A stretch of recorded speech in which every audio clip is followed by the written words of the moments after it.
What is going on, investors? Hopefully you guys are doing well out there. It is time to talk about Teladoc Health, ticker symbol TDOC. Over the last year, I tell you what, if you own this stock, you probably had to make an appointment with your doctor because this stock is down over 77%. And I'm seeing after reporting Q4 earnings in the after hours, stocks trading off another 5% in the after hours after these Q4 earnings came in. And for the most part, beat expectations on that revenue side, but the guidance for the upcoming quarter coming in tremendously light. Talk about that here in a second. We'll also talk about this from a technical perspective. I'm sure there's people watching this video right now that have bought the dip all the way down here thinking they were buying the dip. No, when your stock is in a downtrend, you're waiting to buy the sign of a reversal, okay? Not the dip. And so we'll talk about that and we'll see if there's any evidence of that. In fact, this stock has reversed at one time and made just a telltale sign of a reversal. We'll talk about what you can learn from the past with Teladoc, and if it starts to show those signs on a technical level, you can step in here and maybe more confidently buy this one. Now, we'll also look at this from a traditional valuation metric. I tell you what, when a stock goes down 77%, we start to get a little excited about that, okay? Because that means the multiple has compressed, and we see over here at Teladoc Health, at least from a price to sales basis, since they don't make earnings, we can't analyze them on that basis, but from a price to sales, man, we're at a level that we have not seen in over 5 years on this stock, down to about 5 times sales. Now, speaking of sales, revenue in the most recent quarter came in at $554 million. That was up 44% over the previous year. We'll show those to you when we get over here to the financials. Now, in terms of the upcoming quarter guidance, that would be Q1 of this upcoming year. We've got $565 million to $571 million worth of revenue. That's obviously much greater than where we were in the most recent quarter as well. But unfortunately, Wall Street had this company making about $589 million. So they actually came well underneath, even on the high end of their guidance, underneath consensus estimates. That's a problem. That's going to send your stock probably lower as well. Not to mention, technically, it has absolutely no momentum. That's pretty much a recipe for disaster. Now, for the full year, the company expects to do between $2.55 billion all the way up to about $2.65 billion worth of revenue. That's so slightly over, at least on the high end of consensus, at about $2.57 billion worth of revenue. Keep in mind, this company has about a $10.4 billion valuation, but after factoring in potentially the after hours loss and maybe even into tomorrow, might actually go south of that at some point. This multiple continues to compress. Let's take a look at these financials, okay? We've got $383 million worth of revenue last year, all the way up to this $554. We had $1.1 billion worth of revenue last year. Now we're up to $2 billion. We talked about how this company is going to bolt on about $500 to $600 million, maybe on the upside, all the way up to $700 million worth of revenue. So they'll get up to about the 2.6, maybe even as high as 2.7 on that revenue side. So you see they're growing their revenues pretty strongly, but certainly when investors were paying 10, 15, 20 times sales for this company, that's just not strong enough revenue growth. Now, what we've been monitoring over at Teladoc really since the beginning that we've been covering this company is the fact that their expenses have just absolutely ballooned. But in the most recent quarter, they actually started to come back in. That is a very good sign for investors. So we have this $554 million worth of revenue, and we had about $595 million worth of total expenses, minus those two numbers, and you get a loss from operations of about $41 million. Now, in the last year's period, on a quarterly basis, Yaski lost over 10 times that at $458 million because he had $841 million worth of cost last year. Obviously, that went down in the most recent quarter to closer to $595. Now, baked into these costs is stock-based compensation. You notice last year, they did $414 million worth of stock-based compensation off of $383 million worth of revenue. Just absolutely egregious, and this is one of the reasons why the stock went down, but I digress. Off of $841 million worth of cost, a little bit less than half of it is this $414 in stock-based compensation. So when you see this $841 in cost, understand that about half of it is actually non-cash. It's actually the stock of Teladoc. Now,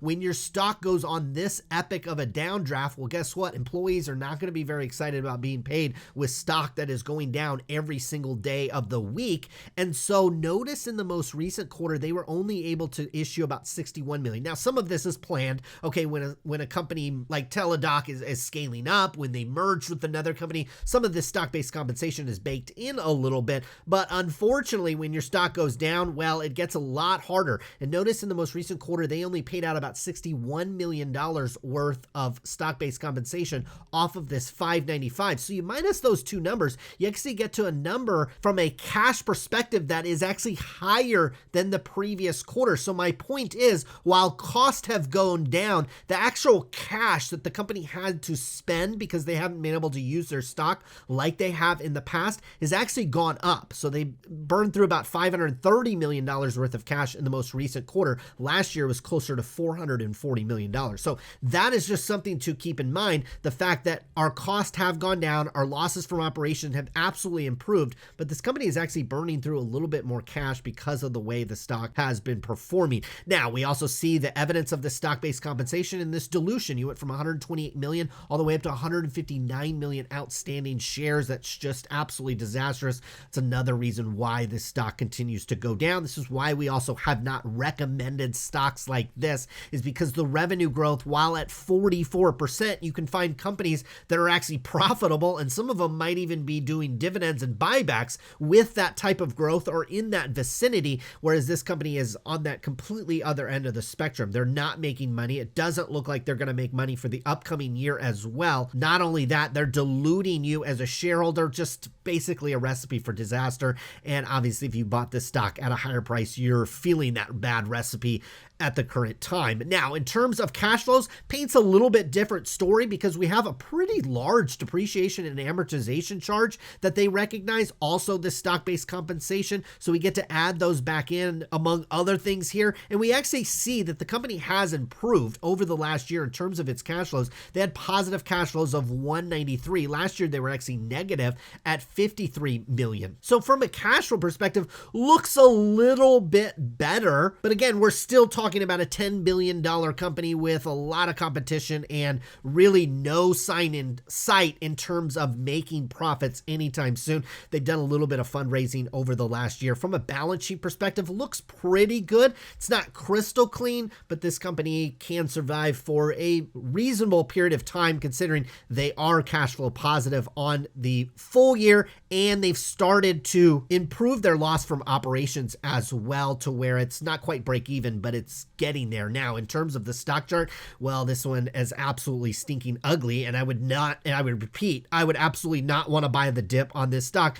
until you see a little bit of a sign of reversal. Right now, this stock is clearly in a downtrend, and it is showing absolutely, I repeat, absolutely no sign of reversal. What is a sign of reversal? Let's actually go back in time to Teladoc Health back in, looks like 2018, 2019. Notice this stock was up over $88 per share. It came down here and bottomed at 42, rallied, came back, rallied to a higher set of lows. So this is a series of lows here, higher set of lows. It rallied up, came back, rallied to another higher set of lows. This is what we call an uptrend, folks. Okay, we can actually turn that green and make that happy, because when a stock is in an uptrend, you can actually buy the dip on this one. You didn't have to get it back here at 43. You didn't have to get it here at 50. You sure as heck didn't even need to get it here at 57. You could have done the absolute safest thing and waited for the breakout candle right over the previous highs. It could be here. Some people might consider it all the way up here. So your candle could have been here as well. And you might be asking yourself, well, could you made money? Well, absolutely. The stock rallied from 77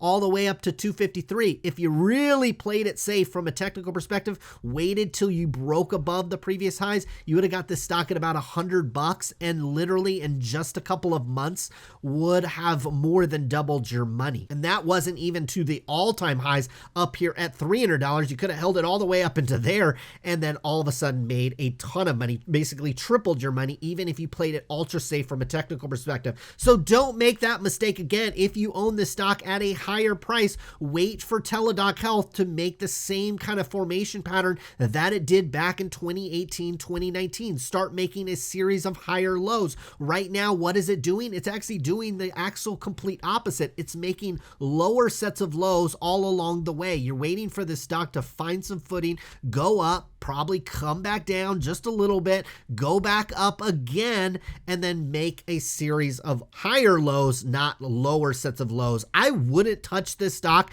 until we made that type of formation and got back above $85 per share. Basically the same setup that we made all the way back here in 2018, 2019. And I'm talking about just the shorter term. For this stock to go from 65 back up to $85, I tell you what, there's going to be a ton of stocks that are probably going to be doing really well. So your gains in this one might look impressive, but I guarantee you pretty much the entire stock market would have made a monster move if a stock like this will have done that. I'd more expect this stock to just continue to walk itself down. It has some areas of support down here at $49 per share. That's where the stock bottomed out down here from a multiple perspective as well. It would get you down to levels that you really, quite frankly, haven't seen before with Teladoc Health. And you could start to make an argument actually from a fundamental perspective, from a valuation perspective, which you never really have done with these type of Cathie Wood type high flying stocks, unprofitable. From a valuation perspective, at least from a price to sales basis, you might actually have an argument.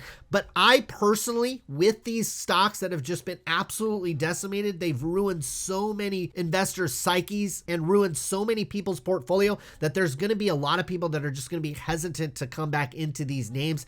I personally would wait for not only the fundamentals to get really good and really compelling, but I'd also wait for the technicals to reverse as well. That's why we talk about them both here on the channel, because in some cases, like a Teladoc Health, when you're down over 70% for the last year, well, quite frankly, I wouldn't want to buy the dip on this one until everything lines up perfectly, because as we've seen over the last year, buying the dip has been a terrible decision. That was Teladoc Health. Hopefully you guys enjoyed today's video. I'll be back again soon with more. Good luck with your investments.